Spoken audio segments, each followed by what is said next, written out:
Good morning. This is First Warn Storm Team Chief Meteorologist Brad Panovich, keeping an eye on the severe weather threat as we go into the overnight hours. What you're looking at right now is the current satellite to radar and temperatures across the southeast. This big band of severe and even strong thunderstorms is moving across Mississippi and Louisiana right now. It's not the actual cold front.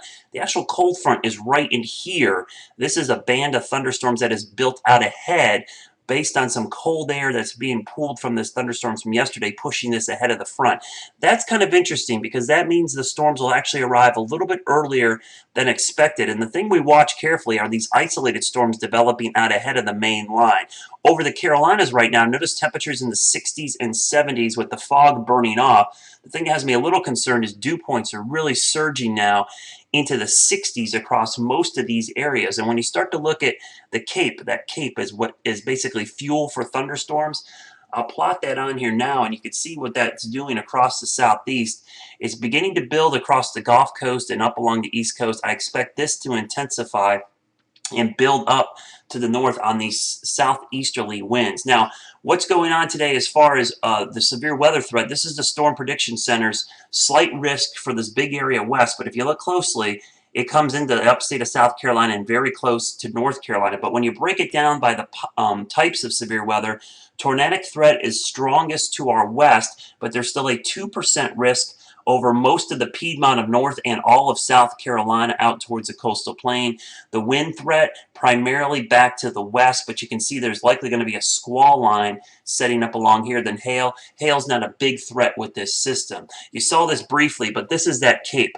CAPE stands for Convective Available Potential Energy. It's a fancy name for fuel for thunderstorms. Anytime you get this above zero, you could get a thunderstorm. This time of year, anything 500 or above is pretty significant. You see the reds off to the right here, that's about 500. Once you get to 1,000, it starts getting orange. I'm going to put this into motion and just watch how this CAPE or fuel builds through time.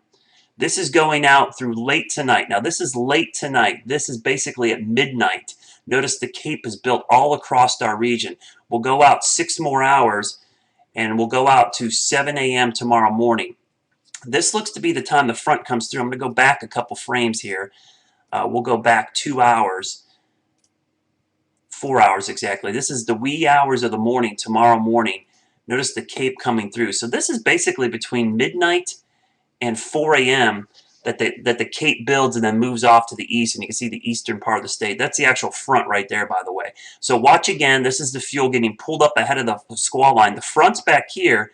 This is our line of storms right here building. Notice tomorrow, for a brief minute here, here's the first batch of storms. The front's back here. There may be some re-intensification or reforming of some storms on the back side of this as it moves through. So let's go back to our Google or our GR Earth here. This kind of gives you an idea what's going to happen here. Let me put the model data on. The model data is going to be very telling. We'll turn the radar off. We'll turn everything else off. This is that model we call the HRW. This is future radar essentially. So let's go out into the future. We're going out through time. This is this afternoon. This is tonight at 7 p.m.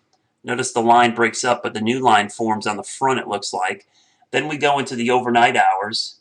This is midnight tonight. Notice the line of storms setting up right to our west. We'll go to 1 a.m., 2 a.m., 3 a.m., 4 a.m., 5 a.m. So this is 5 o'clock tomorrow morning.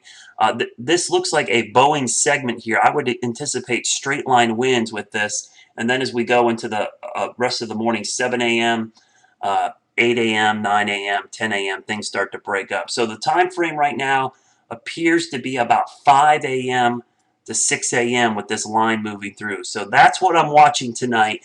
The good news is I think the tornado threat will be minimal with this system, but straight line winds are still a distinct possibility. And because today we've already had some tornado warnings down here on the southern end of the line, it's something we'll be watching closely as we go into the overnight. Of course, I'll keep you up to date on Facebook, Twitter, online at wcnt.com, and on air starting today on News Channel 36 at 4 o'clock. And remember, we've got iPhone and Android and iPad apps that stream the news, so you can keep up to date even when your power goes out. I'll see you today starting at 4.